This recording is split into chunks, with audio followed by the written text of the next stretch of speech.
Hi dear student, हम जब gravitation जो चैप्टर हम स्टडी करते हैं तो उसमें हम डियर स्टूडेंट मास और वेट ये दो क्वांटिटी हमें उस ग्रेविटेशन चैप्टर में जाता है। तो बहुत से स्टूडेंट ये मास और वेट में कंफ्यूजन होते हैं डियर स्टूडेंट, इंटरचेंज करते हैं बहुत से स्टूडेंट मास को वेट, वेट को मास। तो आज जो है हम वो मास और वेट क्या है, उसका क्या डिफरेंस हो सकता है, मास और वेट का क्या डिफरेंस हो सकता है।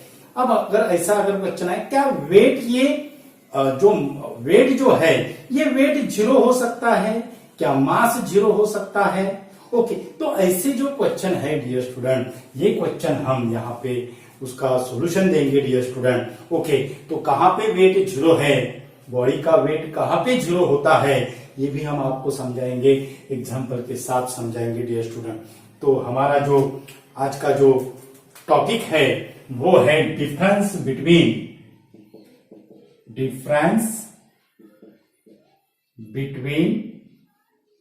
मास and weight. Difference between mass and weight. Okay, तो ये जो मास के हम पॉइंट इधर देखेंगे, उसके बाद वेट के पॉइंट हम इधर देखेंगे। ओके, अब मास का जो फर्स्ट जो पॉइंट है बहुत इंपॉर्टेंट है, ऐसा डिफरेंस है डियर स्टूडेंट। मास का जो फर्स्ट जो पॉइंट है, mass is the quantity that it is nothing but the amount of matter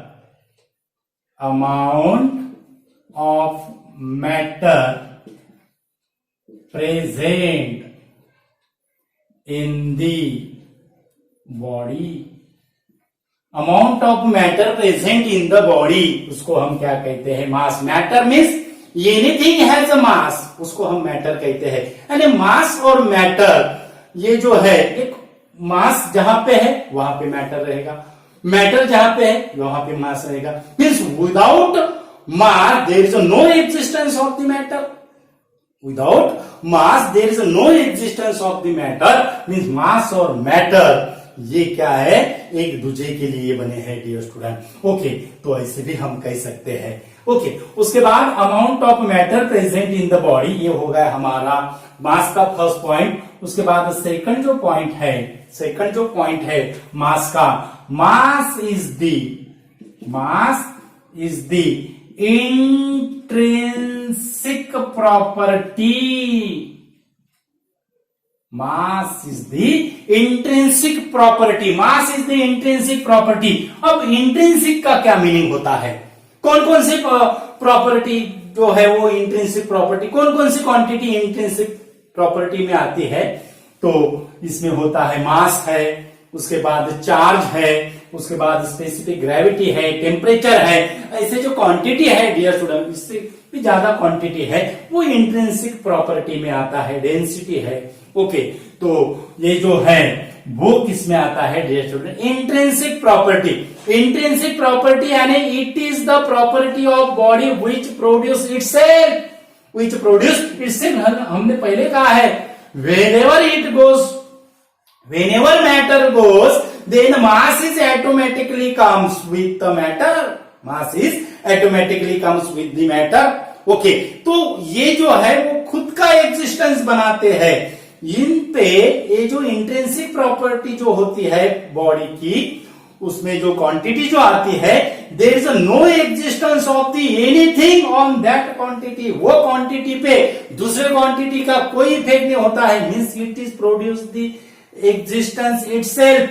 example अगर हम देखें, मानो ये मासिव बॉडी है और ये दूसरी मासिव बॉडी है, उसका मास 10 किलोग्राम है और इसका मास 20 किलोग्राम है। ओके, अब 10 किलोग्राम और 20 किलोग्राम के दो मासिव बॉडी है, लेकिन ये 20 किलोग्राम का मासिव बॉडी का 10 किलोग्राम पे कोई इफेक्ट नहीं होगा और ये 10 किलोग्राम का 20 किलोग्राम पे कोई इफेक्ट नहीं होगा। Means whenever other object is present there is no effect on the massive body, means it is possess the itself mass। ये 10 किलोग्राम का ही रहेगा और ये 20 किलोग्राम का ही रहेगा। टेम्परेचर भी इंट्रिंसिक प्रॉपर्टी है डियर स्टूडेंट। ओके, अगर यहाँ पे अगर एक बिग कंटेनर अगर हमने लिया, ओके, और वो बिग कंटेनर को हमने हीटेड किया at a temperature T temperature तक हमने उसको क्या किया, हीट किया। तो फाइनल टेम्परेचर इसने टी पजेस किया, और इसको अगर हमने डिवाइडेड अगर किया, इसको अगर हमने डिवाइडेड अगर किया नंबर ऑफ पार्ट्स में, तो क्या इसका टेम्परेचर चेंज होगा? There is no change in the temperature when we divided the container into number of parts, mean there division of the container not changes the temperature, means temperature is the intrinsic property. Okay, उसके बाद third जो point है, third जो point है, वो third point क्या है? मास is the measure of inertia. Important point है dear student, mass is the measure of inertia in linear motion. Mass is the measure of inertia in linear motion. अब अगर हम generally experience करते हैं dear student, अगर बड़ी चीज को अगर हमें एक जगह से दूसरी जगह अगर ले जाना है तो हमें ज्यादा एनर्जी हमारे लगानी पड़ती है, हमें ज्यादा स्ट्रेंथ लगाना पड़ता है। उसके अलावा अगर छोटी चीज अगर हम एक जगह से दूसरी जगह अगर ले जाए तो उसे हमें कम एनर्जी हमें यूज करना पड़ता है। तो इससे हम क्या कंक्लूजन निकालते हैं? जितना ज्यादा मासिव बॉडी होगी उतना वो मोशन को क्या करेगा? अपोज करेगा। Means tendency of body to oppose the motion. कौन सा मोशन? लीनियर मोशन, उसको हम इनर्शिया कहते हैं। यानी मास जो है वो इनर्शिया क्या है? इनर्शिया का मेजरमेंट क्या है? मास है। जितना ज्यादा मास है बॉडी को उतना उसका इनर्शिया क्या होगा? ज्यादा होगा। ओके, तो ये होगा हमारा थर्ड पॉइंट। उसके बाद फोर्थ पॉइंट जो है, फोर्थ पॉइंट जो है वो फोर्थ पॉइंट क्या है? Mass is always constant everywhere. Mass is always constant everywhere. अगर हम मून पे अगर गए, ओके, तो हमारे बॉडी का मास चेंज होता है क्या? नहीं, मास क्या रहता है डियर स्टूडेंट? कांस्टेंट रहता है। हमारे बॉडी का मास क्या रहेगा? कांस्टेंट रहेगा। Means mass is always constant everywhere in the universe, हम ऐसे भी कह सकते हैं डियर स्टूडेंट। तो ये फोर्थ पॉइंट हो गए। उसके करस्पॉन्डिंग वेट के पॉइंट क्या होगा? Amount of matter present in the body, it is the mass. लेकिन वेट क्या है? Weight is nothing but the gravitational pull exerted by the earth on the body. Weight क्या है? ग्रेविटेशनल पुल और push. ये जो वर्ड है dear student, this word related to force. Pull यानी पुश यानी ग्रेविटेशनल फोर्स है। That means gravitational force exerted. कौन सा? Attractive. Gravitational force is always attractive in nature dear student, हमने पहले कहा है। ग्रेविटेशनल पुल और push exerted by the earth on the body, it is the weight. उसके बाद सेकंड जो पॉइंट है, second point, mass is the intrinsic property, weight is the extrinsic property. Weight is the extrinsic property. Weight is the extrinsic property. अभी intrinsic के opposite क्या होगा? Extrinsic होगा, because it is depends upon the acceleration due to gravity. क्योंकि weight ऐसी quantity है, वो दूसरे क्वांटिटी का उस पे क्या होता है? इफेक्ट होता है। और वो क्वांटिटी कौन सी है? Acceleration due to gravity. यानी W that is equal to m into g. W that is equal to m into g. अगर हम मून पे अगर हम गए तो हमारे बॉडी का वेट जो होगा वो अर्थ से 1/6 टाइम्स क्या होगा? लेस होगा, क्योंकि एक्सेलरेशन ड्यू टू ग्रेविटी जो है मून पे वो 1/6 टाइम क्या है? लेस है अर्थ से। ओके, तो weight is the extrinsic property, यानी जो प्रॉपर्टी पे दूसरे क्वांटिटी का इफेक्ट होता है, means it is affected by the other quantity, it is affected by the other quantity, so it is the extrinsic property. उसके बाद इसका जो थर्ड जो पॉइंट है, mass is the measure of inertia in linear motion, weight is the measure of force. Weight क्या है? Is the measure of force, force का measurement, that is the weight. उसके बाद फोर्थ जो पॉइंट है, fourth point, mass is always constant everywhere. हमने अभी example देखा, weight not constant, it is varies. Weight not constant, it is the varies. तो ये हो गए हमारे फोर्थ पॉइंट। उसके बाद का जो नेक्स्ट जो पॉइंट है, इसके बाद के जो नेक्स्ट जो पॉइंट है, वो नेक्स्ट पॉइंट क्या रहेगा वेट और मास का। इसके बाद का जो पॉइंट है मास का, जो पॉइंट है mass never be zero. Mass never be zero, mass never be zero. Weight becomes zero, weight becomes zero. Weight जो है वो जीरो हो सकता है, लेकिन mass never be zero, mass never be zero. अब वेट जीरो कहां पे होगा?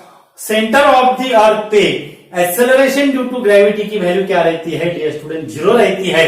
यानी यहां पे अगर जी की वैल्यू अगर हमने जीरो अगर सब्स्टिट्यूट अगर की, तो हमें वेट इक्वल टू जीरो मिल रहा है। यानी wait of the body becomes zero at the center of gravity as well as the infinite position, as well as the infinite position। क्योंकि infinite position g का formula ऐसा होता है dear student, it is inversely proportional to square of the distance between them.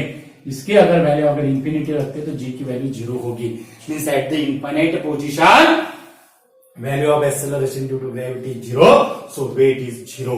Okay, उसके बाद का जो fifth point ये हो गया। उसके बाद के जो पॉइंट है, सिक्स पॉइंट जो है, six point, mass measure by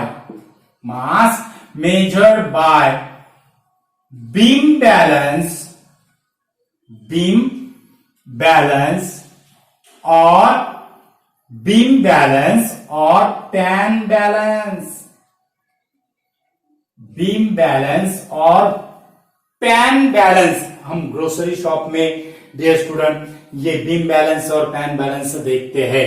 okay, तो मास मेजर्ड बाय बीम बैलेंस और पैन बैलेंस। वैसे ही जो सेवन जो पॉइंट होगा, इसका जो सेवन जो पॉइंट होगा, पहले इसका 6 पॉइंट हम ले लेते हैं। 6 point, mass measured by beam balance और pan balance. Weight measured by spring balance or weighing machine। ये हो गए हमारे 6 पॉइंट। अब 7 पॉइंट जो रहेगा, 7 point, mass possess only magnitude, so it is a scalar, so it's scalar quantity, so it is a scalar quantity। अब यहां पे कौन सा पॉइंट होगा?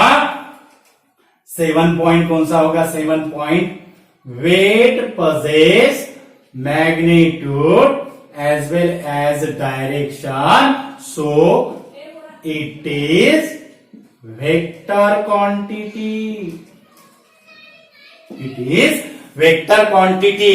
उसके बाद का जो 8 जो पॉइंट है, 8 पॉइंट, उसके बाद का जो 8 जो पॉइंट है वो भी बहुत सिंपल है। Mass is the fundamental quantity, mass is the fundamental quantity, base quantity है डियर स्टूडेंट मास। और वेट जो रहेगा, वेट जो रहेगा, आपको पता है फंडामेंटल क्वांटिटी से क्या होता है, तो weight is the derive quantity, weight is the derive quantity. Okay, और उसके बाद का पॉइंट जो है, mass is measured in kilogram, weight is measured in kilogram weight और न्यूटन इसका यूनिट है डियर स्टूडेंट। और किलोग्राम वेट भी इसका यूनिट है। तो ये था डियर स्टूडेंट हमारा मास और वेट का डिफरेंस। वीडियो इंपॉर्टेंट है, ज्यादा से ज्यादा स्टूडेंट को शेयर कीजिए, आपको फ्रेंड्स को शेयर कीजिए, और हमारे चैनल पे नए यूजर है तो हमारा चैनल सब्सक्राइब कीजिए। कोई कोई हमारे वीडियो देखता है लेकिन सब्सक्राइब नहीं करता, तो जरूर सब्सक्राइब कीजिएगा डियर स्टूडेंट। हम ऐसे ही कंसेप्ट जो है आप तक पहुंचाते रहते हैं। हमारी यही कोशिश रहती है कि हमारे जो स्टूडेंट हैं उनको ज्यादा से ज्यादा उनका नॉलेज गेन हो, यही हमारी कोशिश रहती है। उनको हर बात समझ में आए, अंडरस्टैंड हो, उनको हर बात का नॉलेज जाए, ये हमारी कोशिश रहती है। तो यही हम कोशिश करते हैं। तो हमारा चैनल सब्सक्राइब कीजिए और आपके फ्रेंड को शेयर कीजिए। Thank you so much.